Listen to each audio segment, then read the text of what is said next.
بسم اللہ الرحمن الرحیم. آپ کو زحمت دی ہے کہ کل شام سے اور آج صبح بھی ہم دیکھ رہے ہیں کہ ایک واویلا رچایا جا رہا ہے کہ نیب اور انتقامی کارروائیوں کی جو ایک داستان ہے وہ آج پھر دہرائی جا رہی ہے. میں واضح کرنا چاہتا ہوں کہ نیب، اور آپ سب جانتے ہیں کہ نیب ایک خود مختار اور انڈیپینڈنٹ ادارہ ہے. وہ حکومت کے تابع نہ تھا نہ ہے اور نہ کوئی اس کو اپنے تابع کر سکتا ہے. نیب جس قانون کے تحت کام کر رہا ہے وہ پی ٹی آئی کا بنایا ہوا قانون نہیں ہے. یہ قانون ہمیں ملا اور یہ ہمارا تیار کردہ نہیں ہے. نیب کی اس وقت جتنی بھی قیادت ہے، ان کے جتنے اہم چیئرمین ہیں، سیٹ اپ ہے، اس پہ پی ٹی آئی کی ان کی تعیناتی میں، ان کے چناؤ میں پی ٹی آئی کا کوئی عمل دخل نہیں ہے. یہ جو ایک نیب کو پی ٹی آئی کے ساتھ جوڑا جاتا ہے یہ نامناسب بھی ہے اور ایک غیر فطری سی بات ہے، کیونکہ حقائق اس کے برعکس ہیں. اب خواجہ آصف صاحب کی گرفتاری ہوتی ہے. اب وہ کیوں ہوتی ہے اس کی وضاحت خواجہ صاحب خود کر سکتے ہیں. ان کو موقع ملے گا اور موقع دیا گیا. ان کو کئی مرتبہ دعوت دی گئی کہ جو سوالات تھے ان کا وہ جواب دیں اور نیب کو مطمئن کریں تاکہ نیب اس نتیجے پہ پہنچے کہ ان پہ کوئی چیز بنتی نہیں ہے. لیکن لگتا یہ ہے کہ وہ نیب کو مطمئن نہیں کر پائے اور جس قسم کا ان پر جو الزام تھا منی لانڈرنگ کا اور ایسٹس بیونڈ مینز کا، اس کا وہ کوئی تسلی بخش جواب نہیں دے سکے. اب اگر وہ ٹریل دے دیتے، منی ٹریل دے دیتے، اگر وہ وضاحت پیش کر دیتے تو شاید یہ گرفتاری کی نوبت نہ آتی. نیب نے یقیناً ان کے پاس تفصیلات ہوں گی، وہ آپ کے سامنے آ جائیں گی اور ڈاکٹر بابروان صاحب بھی ان کا ذکر کر دیں گے.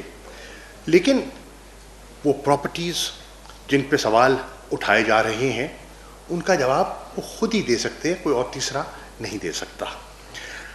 ہم یہ کہہ سکتے ہیں کہ آج دیکھنے کی بات یہ ہے اور ہمیں آج سمجھ آتی ہے، مجھے خاص طور پر آج سمجھ آتی ہے کہ جب ہم بیٹھ کر اپوزیشن کی ان دو بڑی جماعتوں کے ساتھ گفت و شنید کر رہے تھے فیٹ ایف کی قانون سازی پر، تو ہمیں حیرانی ہوتی تھی کہ فیٹ ایف کی قانون سازی کا نیب کے قانون سے کیا تعلق جڑتا ہے. وہ علیحدہ چیز ہے اور یہ ایک علیحدہ چیز ہے، لیکن ان کو جوڑا جا رہا تھا. اب جیسے جیسے اکتا کھل رہا ہے، جیسے جیسے چیزیں سامنے آتی جا رہی ہیں، اس سے ظاہر ہوتا جا رہا ہے کہ وہ فیٹ ایف کی ڈھال کو استعمال کر کے نیب میں رعایت، نیب قوانین میں ترامیم چاہتے تھے. اور پھر آپ نے دیکھا جب ہم نے اصرار کیا کہ اس میں آپ ان کو ڈی لنک کیجئے، ان کو کنیکٹ مت کیجئے، تو انہوں نے کہا کہ جی نیب پر اگر بات ہوگی، نیب کے قوانین پر اگر کوئی رعایت ملے گی تو ہم ووٹ کریں گے، اس کے علاوہ ہم فیٹ ایف کی لیجسلیشن میں ہمیں کوئی دلچسپی نہیں. تو وہ obviously حکومت کو منظور نہیں تھا، تحریک انصاف کو، عمران خان صاحب کو منظور نہیں تھا. وہ ان کا مطالبہ مسترد ہوا اور آپ نے دیکھا کہ وہ پھر انہوں نے میٹنگوں سے علیحدگی اختیار کر لی اور وہ واک آؤٹ کر گئے. پھر بامر مجبوری مجھے وہ ڈاکومنٹ جس میں جو ان کا جوائنٹ ڈاکومنٹ تھا، جو پیپلز پارٹی اور مسلم لیگ نون کا ایک مشترکہ کاوش تھی جس میں 34 ترامیم کا مطالبہ تھا، وہ مجھے اسمبلی میں اس کا ذکر کرنا پڑا, اس کو پیش کرنا پڑا اور بتانا پڑا کہ آج یہ فیٹف کی قانون سازی میں اگر تعاون نہیں کر رہے تو اس کی بنیادی وجہ کیا ہے, بیسکلی اس کی وجہ کیا ہے. اس کی وضاحت مجھے کرنی پڑی اور میں بارہا انہیں کہتا رہا. خواجہ آصف صاحب ان میٹنگز میں خود تشریف فرما تھے, ان سے کہتے رہے کہ دیکھیے یہ کوئی کنیکشن بنتا نہیں ہے, لیکن آج پتہ چل رہا ہے کہ وہ اصرار کیوں کر رہے تھے اور وہ اصرار کی وجوہات کیا تھیں, کہ ان کو دکھائی دے رہا تھا کہ آئندہ آنے والے دنوں میں کچھ ایسی چیزیں سامنے آئیں گی جو مشکلات پیدا کر سکتی ہیں. اب حیران ہوں گے سب کہ وزیر اعظم پر یہ لوگ کہتے تھے کہ یہ کیا بات کر رہے ہیں, این آر او کا تذکرہ کرتے ہیں, این آر او کی کیا بات کرتے ہیں. آج آپ یہ سب تانے بانے جوڑیں, این آر او انفیکٹ ہے کیا؟ این آر او ریلیف کا نام ہے. این آر او ایک بچاؤ کا پروگرام تھا اور ایک اس کو اپنا وہ نجات کا ایک راستہ سمجھتے تھے, اس کی آڑ میں وہ آگے بڑھنا چاہتے تھے. حیرانی کی بات ہے جب کوئی نیب کارروائی کرتا ہے یا کوئی اور قانونی کارروائی ہوتی ہے تو تقاضا کر دیا جاتا ہے کہ سیاسی انتقام ہے. جب کوئی سوال پوچھتا ہے تو کہا جاتا ہے کہ ہم سے سوال پوچھا تو ہم اس ادارے کا گھیراؤ کر دیں گے. ہوتا کون ہے کوئی پوچھنے والا؟ دیکھیے ایسا ہوتا نہیں ہے. ہر مہذب معاشرے میں ہر آدمی اکاؤنٹیبل بھی ہے اور کوئی قانون سے بالاتر نہیں ہے. مثال کے طور پر اب مولانا فضل الرحمان صاحب سے سوال کیے گئے تو میں سن رہا تھا ٹیلی ویژن پر ان کے کئی جو ان کے نمائندگان ہیں وہ کہہ رہے تھے ہم دیکھیں گے کس کو جرت ہوتی ہے ہم سے پوچھنے کی. اب دیکھیے یہ کوئی مناسب جواب نہیں ہے. آپ کہیں کہ آپ کی بات میں وزن نہیں ہے اور ہمارے پاس یہ شواہد ہیں, نیب جو کہہ رہی ہے اس میں وزن نہیں ہے. آپ نیب کے جو ان کا الزامات ہیں ان کا مناسب جواب دیجئے اور اس فائل کو دفتر داخل کیجئے اور دفن کیجئے اس مدعے کو. نہیں, لیکن کیونکہ جواب نہیں ہے اس لیے سوال پر بھی اضطراب پیدا ہو جاتا ہے. مثال کے طور پر عمران خان صاحب پر انگلی اٹھائی, کہا بتائیے یہ جو ہے آپ کا اثاثہ یہ کہاں سے آیا؟ انہوں نے یہ نہیں کہا کہ میں قانون سے بالاتر ہوں, کون ہے مجھ سے پوچھنے والا. انہوں نے کہا میں تلاش کر کے ڈاکومنٹس منی ٹریل آپ کے سامنے رکھوں گا. اور پھر ایک جستجو کے بعد انہوں نے سال ہا سال پرانا ریکارڈ 40 سال پرانا with documentary evidence عدالت کے سامنے رکھا. عدالت کے سامنے اپنے آپ کو حاضر کیا, اپنے آپ کو سرخم تسلیم کیا اور سارے شواہد دیے, سارا ایویڈنس دیا اور عدالت نے اس کو تول کر انہیں صادق اور امین ڈکلیئر کیا. اپنے کہنے سے کوئی نہیں بن جاتا. عدالتی کارروائی کے بعد اپنے جوابات کے ذریعے, اپنی منی ٹریل کے ذریعے انہوں نے ڈاکومنٹری ایویڈنس کے لیے ثابت کیا کہ وہ واقعتاً صادق اور امین ہیں. میں سمجھتا ہوں یہ راستہ ایک سب کے سامنے ہے, اسی راستے کو اپنانا مناسب ہے. خواجہ آصف صاحب سے سوالات کیے گئے ہیں, وہ سیاسی انتقام کے پیچھے نہ چھپے, وہ کہیں کہ ہاں یہ ٹریل ہے, یہ ایسٹ بنا, یہ ذرائع تھے, یہ آمدن تھی, ایسے بنا, تو بات ختم ہو جائے گی. آپ جواب بھی نہ دیں اور کہیں کہ سوال بھی کوئی نہ کرے تو یہ ایسا ممکن نہیں ہے. اب میں سمجھتا ہوں کہ وقت آ گیا ہے کہ دودھ کا دودھ اور پانی کا پانی ہونا چاہیے. ہم کبھی بھی سیاسی انتقام کے قائل نہیں ہیں, ہم کبھی بھی وچ ہنٹنگ کے قائل نہیں ہیں, لیکن احتساب کے عمل سے تحریک انصاف اور عمران خان پیچھے نہیں ہٹ سکتے. کچھ تفصیلات ہیں جس کے بارے میں ڈاکٹر بابر امان صاحب آپ سے مزید بات کریں گے. تھینک یو شاہ صاحب. بسم اللہ الرحمن الرحیم. میں صرف 4 پوائنٹس پہ آپ کے سامنے بات کرنا چاہوں گا. 5واں میرا ایک کامنٹ ہوگا اور ایک میں آپ کو دکھانا چاہتا ہوں یہاں پہ ڈاکیومنٹ جو آپ کو یہاں پیچھے نظر آ جائے گا اور اس کا ٹائٹل ہے سائیکل آف منی لانڈرنگ.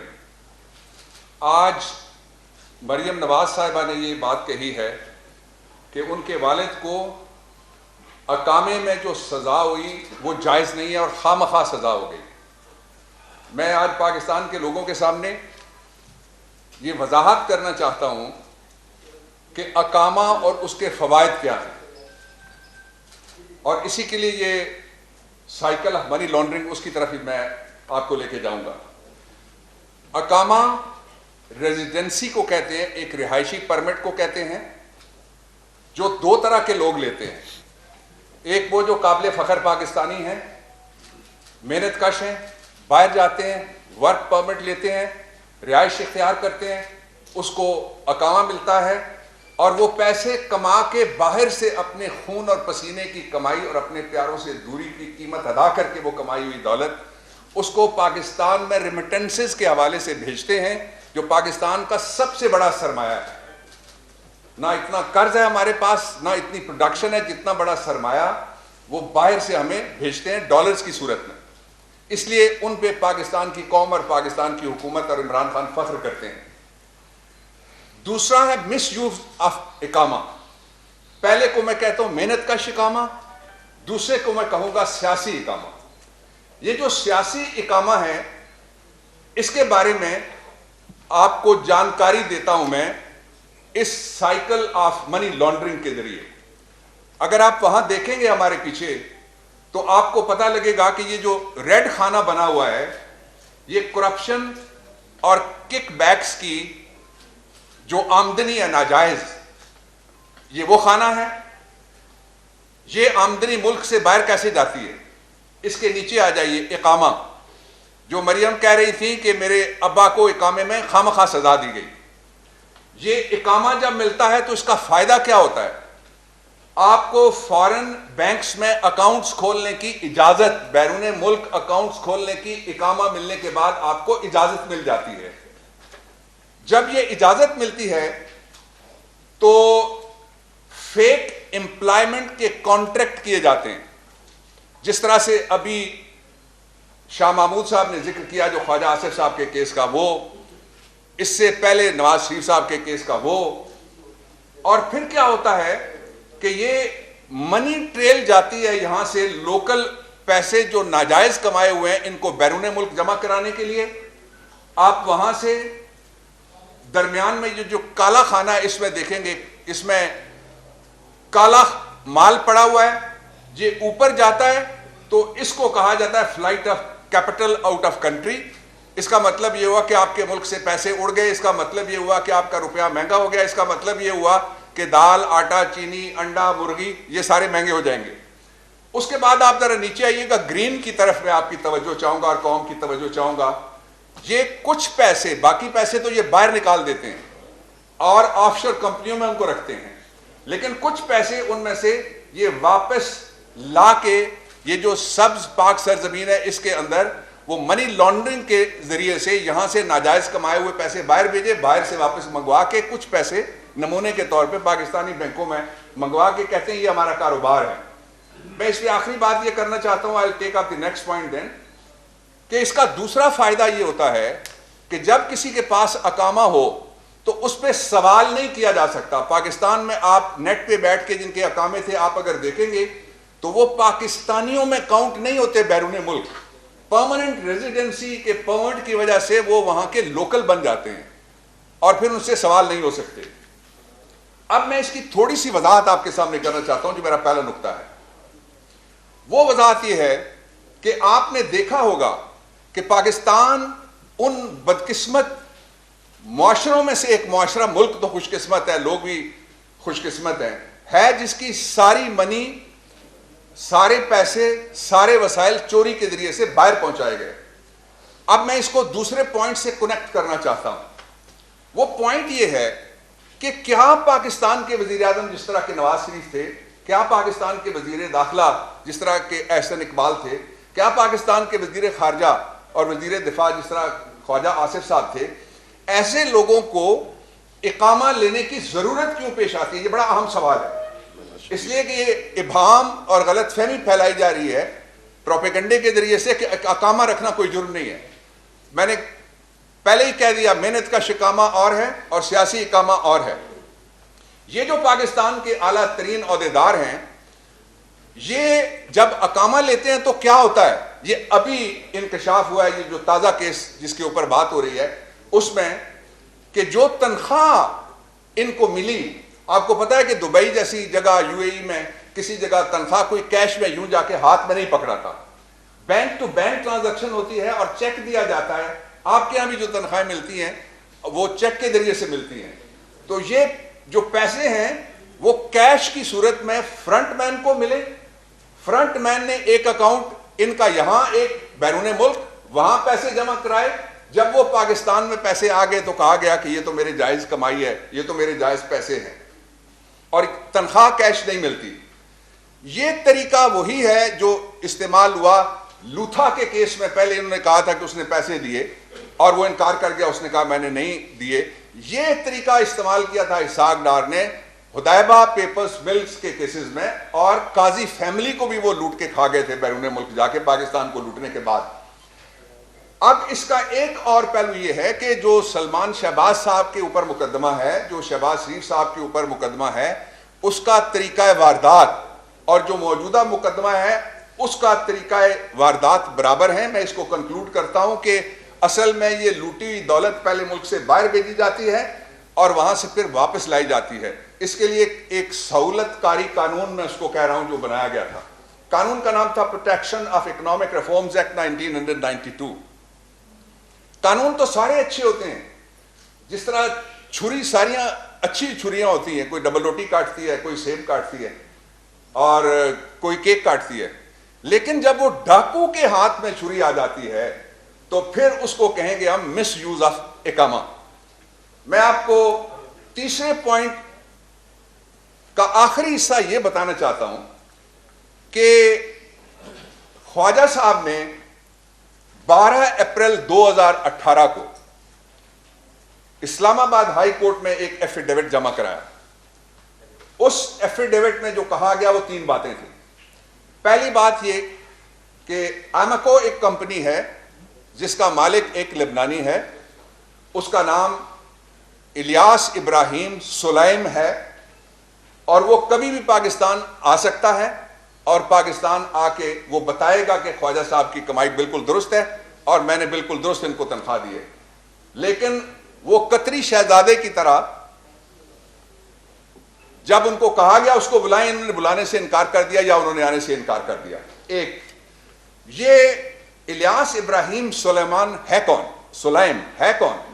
یہ وہ شخص ہے جس کا آف شور کمپنیز کا جو دنیا کا سب سے بڑا سکینڈل نکلا تھا پینما والا، اس میں اس کی کئی کمپنیوں کا نام آیا ہے۔ تو اس کا مطلب یہ ہوا کہ جس طرح سے جب لندن کے فلیٹس کی بینیفیشل اونرز باہر نکلی تو پتہ لگا آپ کو کہ ایک طرف بھائی کہتا ہے میرے نہیں ہیں، مریم کہتی ہیں کہ میرے لندن میں تو کیا پاکستان میں بھی کوئی جائیدادیں نہیں ہیں، تو وہ بینیفیشل اونر ہیں اس کی، وہ پکڑے گئے۔ یہ اسی واردات کا اور طریقہ واردات کو اور پاکستان کے خزانے کو لوٹنے کا تازہ، اس کو آپ ایک طرح سے کہہ سکتے ہیں نمونہ جو پیش ہوا ہے قوم کے سامنے۔ اب میں چوتھے اور آخری پوائنٹ کی طرف آپ کو لے کے جانا چاہتا ہوں۔ آپ نے سنا ہے فالودے والا، آپ نے سنا ہے پاپڑ والا، آپ نے سنا ہے چینی والا، آج میں آپ کو بتانے لگا ہوں چاول والا۔ یہ غریبوں کا جتنا بھی سودا ہے نا، یہ ہر کسی کو لوٹ کے یہ باہر لے گئے اپنے مال کے ساتھ ساتھ،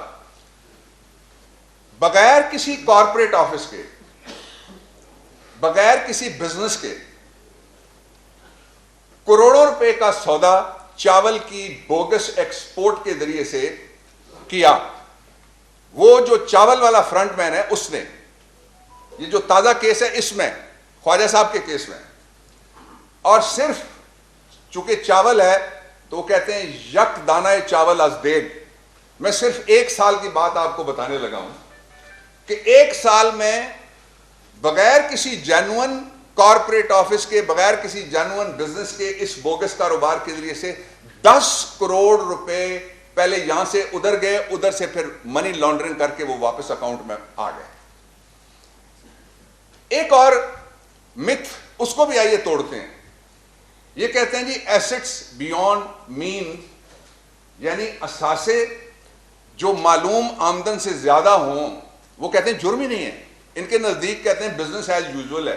ان کے نزدیک یہ ایک طرز زندگی ہے ان بادشاہوں کا اور ان کی اولادوں کا.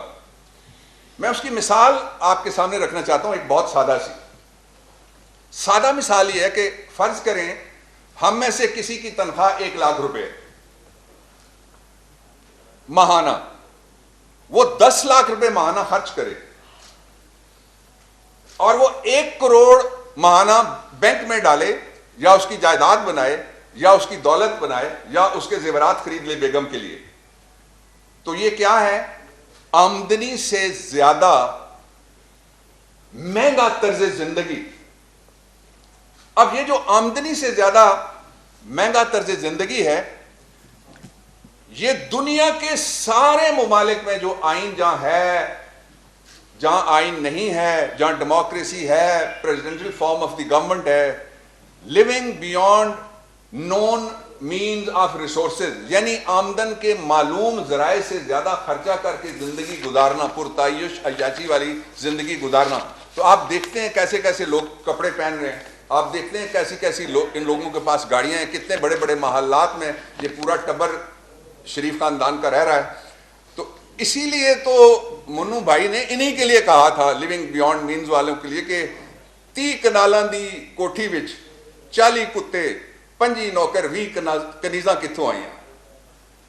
30 کنالاں دی کوٹھی وچ 40 کتے 25 نوکر 20 کنیزاں کتھوں آئیاں, کتھے لگیاں اے ٹکسالاں کامیں لیزاں کتھوں آئیاں.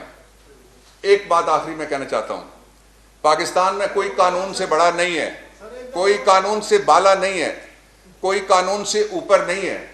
اس لیے جو لوگ یہ کہہ رہے ہیں کہ ہم, جس طرح مولانا فضل الرحمان صاحب ہیں, وہ دوسروں کو کہتے ہیں استعفیٰ دو, اب تو سارے مکر گئے.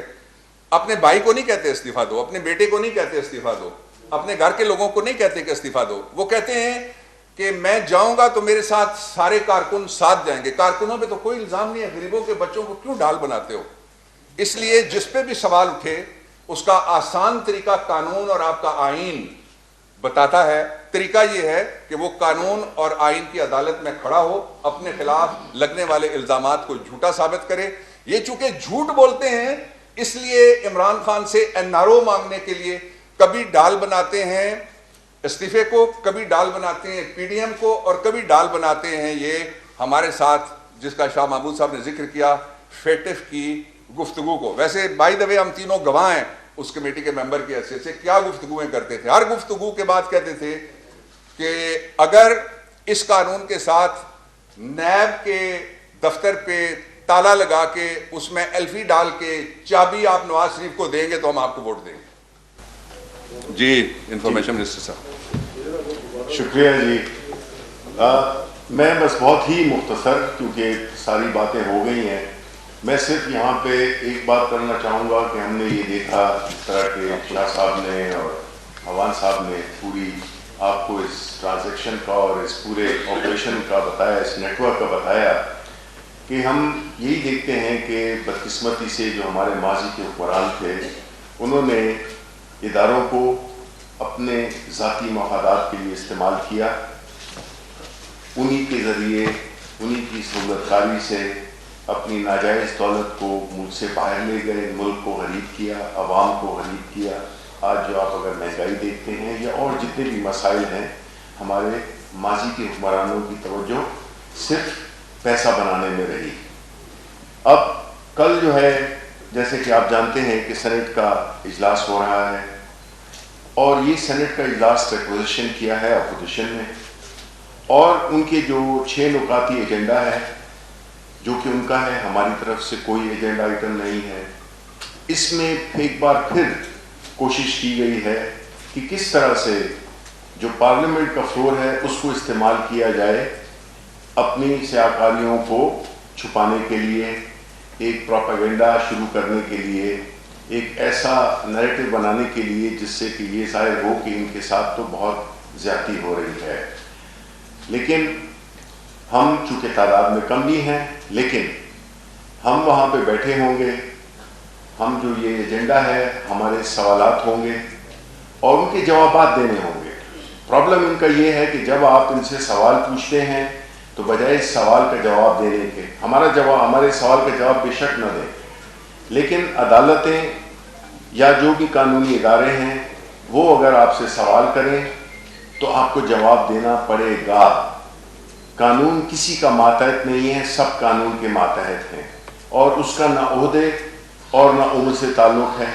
جو آپ نے کیا ہے اس کا جواب جس طرح کہ ایک عام شہری دیتا ہے آپ کو بھی دینا پڑے گا، اور ہم کل سینٹ میں یہی ان سے سوالات پوچھیں گے اور ہم امید کرتے ہیں کہ یہ اس کے جوابات دیں۔ گو کہ امید کم ہے، لیکن پھر بھی چونکہ یہ ایک ٹیلی وائزڈ سیشن ہوگا، سب قوم دیکھے گی، تو ہم ان سے سوال پوچھیں گے اور پھر آپ دیکھیے گا کہ ان کے جوابات کیا ہوتے ہیں۔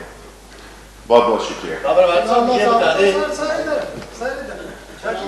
شاہ صاحب، آپ نے کہا کہ قانون جو ہے تمام شہریوں کے لیے برابر ہے، شبلی صاحب نے بھی کہا۔ سر، جہاں سیاسی انتقام کا جو تاثر آتا ہے اس کی وجہ میں پوچھا ہوں اور آپ کو جواب بھی چاہیے۔ آپ جتنے بھی جواب مانگے جا رہے ہیں نیب سے، آپ کے مخالفین سے مانگے جا رہے ہیں۔ جب ایک ایسے پی ایم کے ایسٹس آتے ہیں حسن باجوہ صاحب کے، تو وہ پی ایم کو مطمئن کرتے ہیں، نیب کو نہیں کرتے۔ تو یہاں پہ پھر نظر آتا ہے کہ کوئی نہ کوئی ایسی طاقتیں ہیں جو نیب کو کنٹرول کرتی ہیں اور سیاسی انتقام ہوتا ہے۔ یہ فرق کیا آیا؟ کیا نیب کی جگہ وزیر اعظم کو مطمئن ہونا کافی ہے یا نیب کو جواب دینا چاہیے تھا، یا نیب کو ان سے جواب مانگنا چاہیے تھا؟ بابر صاحب، یہ آپ بابر عوام سے میں اس کا جواب دے دوں جی۔ سر، ایک ان سے چھوٹا سا ہے، یہ ڈائیگرام ان سے پوچھنا ہے کہ کس کا ہے، ورلڈ بینک کا ہے یا آپ نے تیار کیا؟ بالکل ورلڈ بینک کا قرضہ ہوتا ہے، ڈائیگرام سارے لوکل ہوتے ہیں۔ اچھا، یہ جو آپ کا سوال ہے other than your lighter note، اس کا شاہ جی میں عرض کر دیتا ہوں۔ دے دیں۔ دیکھیے، پہلی بات تو یہ ہے کہ کوئی بھی قانون سے بالا تر نہیں ہے، اور جس کو نیب نے بلایا، اور اس میں تحریک انصاف کے لوگ بھی ہیں جو نیب کے سامنے پیش ہوتے رہے ہیں، جو نیب کی پیشیاں بھگتاتے رہے ہیں، انہیں عمران خان نے پروٹیکٹ نہ کیا نہ وہ کر سکتے ہیں۔ ٹھیک، وہ اپنا جواب دے رہے ہیں۔ جس کی بھی کارروائی ہوگی، انہوں نے اگر پرائم منسٹر صاحب کو مطمئن کیا تو وہ ان کے اپوائنٹنگ اتھارٹی تھے، اور انہوں نے بڑا مناسب کیا کہ ان کی تسلی کروائی، ان کو مطمئن کیا۔ لیکن کوئی ادارہ اگر ان کا اس ادارے کے سامنے کیس ہوگا تو وہ پیش ہونے سے انہوں نے کب انکار کیا ہے؟ کب انہوں نے کہا ہے کہ میں اس سے بالا ہوں؟ کوئی بالا نہیں ہے۔ تو جب یہ تھے، وہ تو دیکھیے، اس کو میئر آپ کنٹرول نہیں کرتے۔ جب کوئی ادارہ ان کو یا کسی کو بلائے گا اس کو پیش ہونا ہے۔ اور اس میں ایک چیز ایڈ کر دوں کوئکلی کہ ثناء اللہ، کہ دیکھیں جب بھی کوئی اس طرح کمپلینٹ اگر یہ باتیں ہو رہی ہیں تو ہر کوئی بھی پاکستانی شہری کوئی بھی جا کے اپلائی کر سکتا ہے کہ جی یہ جس طرح کے ہوتا ہے کہ جی ان کے یہ اثاثے ہیں اور ان کے خلاف کارروائی کی جائے، پھر ایک پروسیس شروع ہوتا ہے۔ تو آئسولیشن میں کسی اخباروں کی نیوز پہ اس بنیاد پہ تو نہیں ہو سکتا۔ عباس شبیر صاحب سوال سے۔ بابر صاحب، لندن فلیٹس میں مریم نواز کو سزا ہوئی ہے، جس کے جج جو ہے وہ محمد رشید تھے، لیکن مریم یہ دعویٰ کرتی ہیں کہ ارشد ملک ہمارے گھر آئے، نواز شریف سے انہوں نے معافی مانگی اور کہا کہ بہت زیادتی کی ہے، حالانکہ مریم کو اس کیس میں سزا نہیں ہوئی۔ اور شاہ صاحب سے بھی اگر ساتھ ہی کنٹینیو کر لوں ایک سوال، شاہ صاحب مذاکرات ماضی کے اندر بھی ہوتے رہے، آپ کہتے ہیں این آر او نہیں دینا، تو کون سا ایسا فورم ہوگا اور کون سی ایسی بات ہوگی جہاں سے انیشیٹ ہوں گے مذاکرات؟ کیونکہ آپ کو اپوزیشن کی ڈیمانڈ کو پتہ ہے کہ کیا ہے اور آپ کو پتہ ہے کہ آپ لوگ کیا چاہتے ہیں۔ پارلیمنٹ دیکھیے، پہلی بات تو یہ ہے کہ ہم پہلے بھی کہہ چکے ہیں کہ ایک مناسب فورم, آپ کہتے ہیں کہ پارلیمنٹری ساورنٹی میں آپ بلیو کرتے ہیں, اپوزیشن ہمیشہ دعویٰ کرتی ہے, بالکل ٹھیک ہے, ایک بڑا مناسب فورم ہے جس میں سب کی نمائندگی ہے, اس فورم کو استعمال کیا جا سکتا ہے, اسے بروئے کار لایا جا سکتا ہے, نمبر ایک. نمبر دو, وہ کہتے ہیں کہ ہم مذاکرات پہ تب آئیں گے جب عمران خان صاحب مستعفی ہوں گے اور تب مذاکرات کا آغاز ہوگا. اب یہ تو ایک ایسی شرط ہے کہ جس سے وہ خود ظاہر کر رہے ہیں اپنا ارادہ کہ مذاکرات سے وہ قطع رہے ہیں. کبھی کہتے ہیں کہ ہمیں اصلاحات چاہیے, جب ہم ان کو دعوت دیتے ہیں, اسپیکر دعوت دیتے ہیں کہ آئیے الیکٹورل ریفارم سے بات کر لیتے ہیں, تو آپ وہ دعوت قبول نہیں کرتے جی, اور پھر کہتے ہیں کہ یہ گفتگو نہیں کرتے. گفتگو کی آپ شرائط ایسی رکھیں 31 جنوری تک وزیر اعظم مستعفی ہو جائیں. ہم پہلے بھی کہہ چکے ہیں, میں آج پھر دوہرا دیتا ہوں کہ بھائی 31 جنوری کا انتظار کیوں کر رہے ہیں؟ عمران خان 31 جنوری کو مستعفی نہیں ہوں گے, نہیں ہوں گے, کلیئر کٹ کہہ رہے ہیں نہیں ہوں گے, تو آپ اپنا فیصلہ کیجئے. آپ نے تو, آپ دیکھیں کل کیا ہوا, کل دیکھیے اتنی انٹرسٹنگ چیز ہوئی کہ کل تو ان کا جو پورا پی ڈی ایم کا بیانیہ تھا وہ پی ڈی ایم کی ایک جماعت نے دفن کر دیا نا, پاش ہو گیا, اور ایسا تیر چلا اور ایسا نشانے پہ لگا کہ پاش کر دیا. استعفے استعفے استعفے.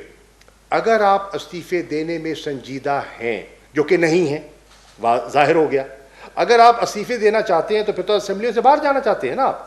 تو اگر اسمبلیوں سے باہر جانا آپ کو مقصود ہے تو پھر ضمنی انتخابات میں حصہ کیوں لے رہے ہیں, پھر سینٹ کی تیاری کیوں کر رہے ہیں؟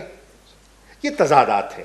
تو اس سے ظاہر ہو رہا ہے کہ استعفے دینے کا ان کا کوئی ارادہ نہیں ہے, یہ قوم کو طفل تسلیاں دے رہے ہیں. نمبر دو, دوسری شرط لگا دی, لانگ مارچ.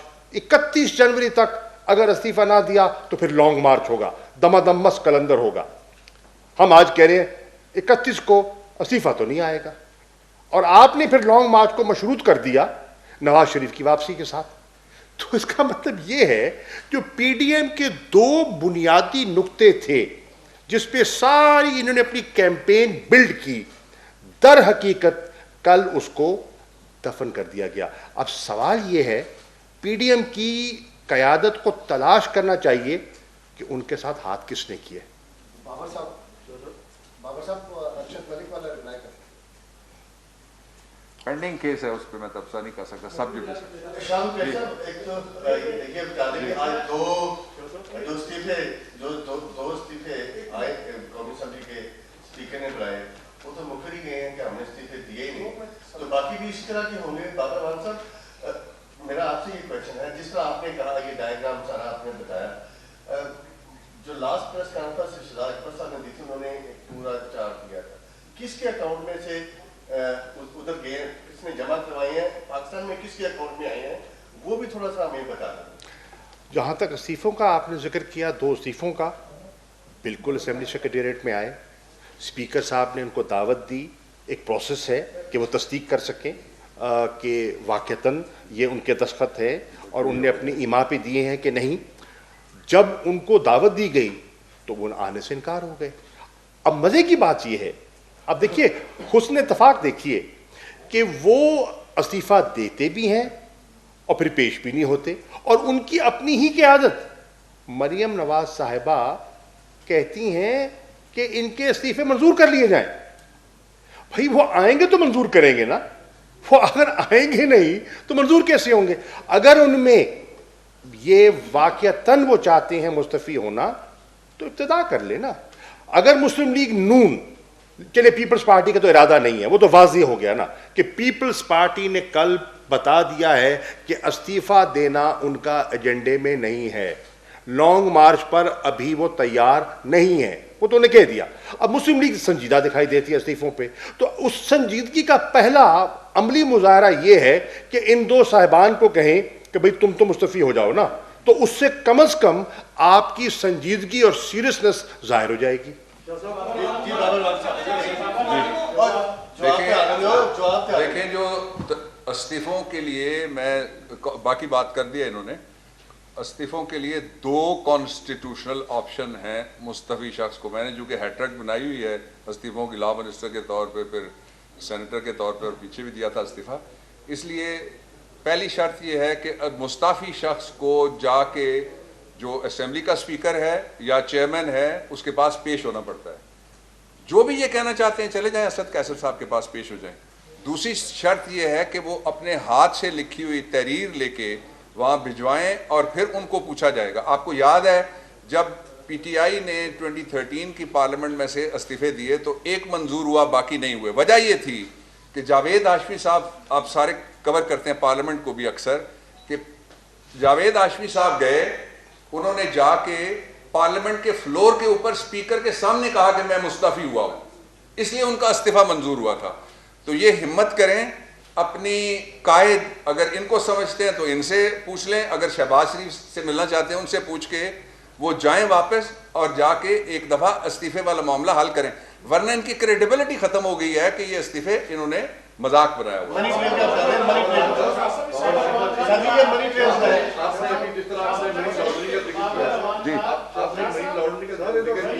جی یہ طرف صرف بتا دیں قوم بھی جاننا چاہتی ہے اس کے لیے مطلب جو منی لانڈرنگ ہے وہ کتنی اماؤنٹ ہے جو ملک سے باہر گئی اور کتنی واپس آئی ہے، اور اس کے نہ آنے کی وجہ اور ادھر جانے کی وجہ تو سمجھ آ گئی کاما اور اس کے اوپر نہ وہ جو واپس اگر پیسہ نہیں آیا تو اس کی کیا ہوئی.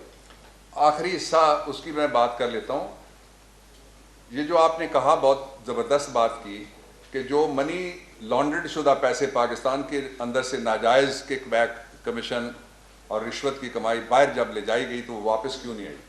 اس کا ثبوت اس وقت سامنے آیا تھا جب پیناما کیس میں ملک کے 5 اداروں نے کھڑے ہو کے آخری عدالت کے سامنے اپنے ہاتھ کھڑے کر کے کہہ دیا تھا کہ ہم سے ان کے خلاف کچھ نہیں ہوتا.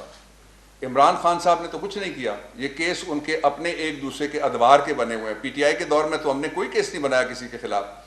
اصل بات یہ ہے کہ پہلی دفعہ سے اوپر ایک ایسا شخص بیٹھا ہوا ہے جو خود کلیئر ہے، خود صادق اور امین ہے سپریم کورٹ آف پاکستان کی ججمنٹ کے مطابق. اس لیے اس کے دور میں اب منی لانڈرنگ کے کیسز اپنے منطقی انجام کو پہنچ رہے ہیں. اس وقت جو پریشانی ہے ان لوگوں کو ہے جن کے کیسز میں ٹرائل چلنا شروع ہو گیا، کسی میں چارج فریم ہو گیا، کسی میں ایویڈنس آنا شروع ہو گئی ہے. یہ سوال، اس کا جواب دوسرا جو ہے وہ یہ ہے کہ کچھ عرصے بعد میرا یہ خیال ہے، میں جو احتساب کے کیسز کی سپیڈ ہے آپ سے اتفاق کرتا ہوں، ساری قوم کا ایک ہی کہنا ہے کہ ریکوری ہونی چاہیے، لیکن مستقبل میں ایسا ہونے کے بڑے برائٹ چانسز ہیں. لاسٹ کوشچن جی مغل صاحب. اچھا وہ جی میں آتا ہوں. نواز شریف کا پاسپورٹ کچھ دنوں بعد ایکسپائر ہونے والا ہے. جی کیا گورنمنٹ آف پاکستان جب اس پاسپورٹ کو منسوخ کرے گی یا اس کو اجازت دے گی، نواز شریف کی کیا پوزیشن ہوگی؟ اس کو پاکستان لے کے آئیں گے اور اس کے لیے برٹش گورنمنٹ کے ساتھ آپ کیا کرتے ہیں؟ 3 اس کے حصے کر کے جواب دیتے ہیں. پہلا یہ ہے کہ جو ہی ان کا پاسپورٹ ایکسپائر کرے گا اس کے نتیجے میں کینسل ہوگا، یا وہ پاکستان میں واپس آئیں گے، آ کے وہ کہیں گے کہ مجھے ٹریولنگ ڈاکیومنٹ دیا جائے. اگر ان میں اتنی ہمت نہیں ہے کہ اپنے ملک میں اپنی بیٹی کے کہنے کے مطابق جو کہتی ہیں بہت بہادر ہے میرے ابا، ساری بچیاں کہتے ہیں کہ ہمارے ابا بڑے بہادر ہیں، تو بہادری کا ان کو ثبوت دینے کا موقع مل رہا ہے. دوسرا یہ ہے کہ جب ان کا پاسپورٹ ختم ہوگا، ایکسپائر ہو جائے گا، وہ انلیگل امیگرینٹ ہو جائیں گے. تو پھر امیگریشن قوانین کے مطابق انلیگل امیگرینٹ یہ انگلینڈ ہے جہاں پہ ہر انلیگل امیگرینٹ کو واپس جانا پڑے گا ایکسیپٹ فار ون، جس نے جو اسائلم سیکر ہو. یہ اسائلم سیکر نہیں ہے. دوسری جو فرق ہے وہ یہ ہے کہ ایک کچھ بھائی پٹیل، ویرو بھائی پٹیل یا اس طرح کا کوئی نام ہے، پہلا نام میں بھول رہا ہوں، انڈیا کے، ان کو کوئی 1.5 مہینہ پہلے انگلینڈ نے واپس بھیجا ہے. اس لیے واپس بھیجا ہے کہ وہ کانویکٹ تھے، انہوں نے پاکستان کی عدالت کی دی ہوئی سزا پوری کرنی ہے. یہ تو گئے تھے بہانہ لگا کے بیماری کا، بیماری تو وہاں آپ کو ملی نہیں اور اس میں سے سیر و سیاحت نکلتی رہی ہے. اس لیے نواز شریف صاحب کے لیے صرف ایک راستہ کھلا رہ گیا ہے، وہ ہے پاکستان کی عدالت میں واپس آئیں، سرنڈر کریں، پیش ہوں اور مقدمہ لڑیں. یہ فرمائیے گا کہ بطور پولیٹیکل ورکر